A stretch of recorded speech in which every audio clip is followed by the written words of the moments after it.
دوستان میخواد بهتون یه رازی رو بگم. زکریا 3 نفر پایه باشن بریم کلاس رنگ روغن. آخه رفتم ثبت نام کنم گفتن 3 پایه میخواد. دوستان میدونید اگه تو مسابقات شنبازی نفر اول بشید بهتون چی میدن؟ کاپشن. میدونید چرا درخت‌ها زیاد جوک تعریف نمیکنن؟ چون از درخت‌های بانمک چوب شور درست میکنن.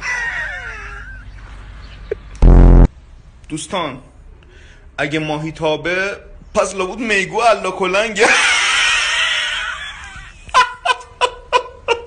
دوستان میخوام یه ورزش طراحی کنم، ترکیبی از بازی زو و رقص باله است، اسمشو گذاشتم زوباله. دوستان میدونید در بین لبنیات کدوم یکی بیشترین خدمت رو مردم میکنه؟ ماست. چون از قدیم گفتن خدمت از ماست.